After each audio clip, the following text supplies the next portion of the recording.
బాలినేని శ్రీనివాసరెడ్డి గారికి చెక్ పెట్టే విధంగా పూర్తిగా ఒంగోలు స్థానిక నాయకులతోటి నిన్న జగన్ గారు మీటింగ్ పెట్టడం జరిగింది. జగన్ గారు మీటింగ్ పెట్టి చుండూరు రవి గారికి నా మద్దతు ఉంటుంది, రవికి పూర్తి స్థాయిలో సంపూర్ణ మద్దతు ఉంటుంది, ఆయన కష్టపడుతున్నాడు, సంవత్సరాల నుంచి బాగా బలంగా కష్టపడుతున్నాడు అని చెప్పి మాట్లాడుతూ జగన్ గారు పెట్టిన మీటింగ్ తర్వాత బాలినేని శ్రీనివాసరెడ్డి గారు వాళ్ళ జనసేన సంబంధించిన నాయకులతో ఒక మీటింగ్ ఏర్పాటు చేసుకొని జనసేన ఏదైతే వైఎస్ఆర్సీపీ తరఫున గెలిచి ఆయనకు మద్దతుగా జనసేనలో చేరినటువంటి కార్పొరేటర్లకు ఆయన సన్మానం చేశారు. ఆ సన్మానం చేసిన కార్యక్రమంలో నా ద్వారా లబ్ధి చెందిన వాళ్ళు చాలామంది ఉన్నారు. అందరూ నమ్మించి మోసం చేశారు. కొంతమంది కార్పొరేటర్లు అయితే నా ద్వారా పూర్తి స్థాయి లబ్ధి చెందిన వాళ్ళు నా వెంట నడవట్లేదు.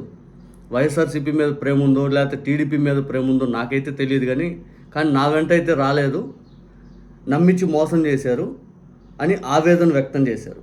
తర్వాత అలాంటి వారిని వదిలే ప్రసక్తే లేదు, నా టైం వచ్చింది, సరైన లెక్కలు ఏ టైంలో తెలవాలో ఆ టైంలో నేను తేలుస్తాను అని చెప్పి బాలినేని గారు అయితే నిన్న కీలకమైన వ్యాఖ్యలు చేశారు. ఒక రకంగా బాలినేని గారు ఆవేదనతో కూడిన వ్యాఖ్యలు అయ్యి, బికాజ్ ఎందుకంటే ఆయన మాట్లాడే మాటలు ఇప్పుడు ఎలా ఉన్నాయంటే ఆయన జనసేనలోకి వెళ్ళి ఇరుక్కుపోయాను అనే విధంగా ఉంది. ఒక రకంగా అంటే గతంలో ఆయన జిల్లాలో పూర్తి స్థాయిలో పెద్ద పాత్ర వహించి ఒక్కసారిగా జనసేనలోకి వెళ్ళి జనసేన పార్టీలో కూడా ఆయనకు సపోర్ట్గా లేనిటువంటి నాయకులు ఉన్నారు. పూర్తి స్థాయిలో ఆయన రాజకీయంగా ఇప్పుడు ఒడిదుడుకుల మీద ఉంది ఆయన వ్యవహారం. ఒక్కసారి బాలినేని గారు ఏమన్నారు వినండి. నిన్న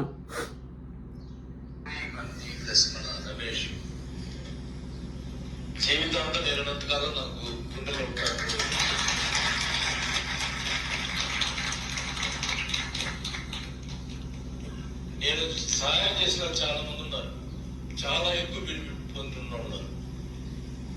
వాళ్ళు నాకు హ్యాండ్ ఇచ్చారు. పోనీ వాళ్ళ కళ వైసీపీలో ఉండటం ఇష్టం, లేకపోతే టీడీపీలో పోవడం ఇష్టం. కానీ పూర్తిగా సహాయం పొంది మాట్లాడేవారు ఉన్నారు చూసారా. నేను అనుకునేవాడిని దేవుడు శిక్షిస్తాడు ఎవరికి, కానీ నేను ఎవరికి నిశ్చయించుకున్నాను, నాకు అవకాశం వస్తుంది నెక్స్ట్ వాళ్ళ సంగతి.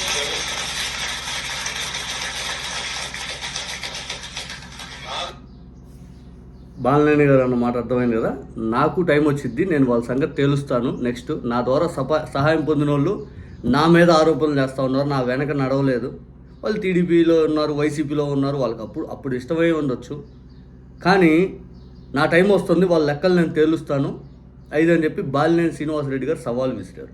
మరి చూద్దాం బాలినేని శ్రీనివాసరెడ్డి గారికి ఎటువంటి రాజకీయ పరిణామాలు రేపొద్దున మారిపోతాయో తెలియదు, కానీ ప్రజెంట్ అయితే మాత్రం బాలినేని శ్రీనివాసరెడ్డి గారు అయితే ఒడిదుడుకుల మధ్య ఉన్నారు. ఏ పార్టీ కాకుండా జనసేనలో చేరి ఆయన ఇబ్బంది పడే కార్యక్రమం జరుగుతూ ఉంది.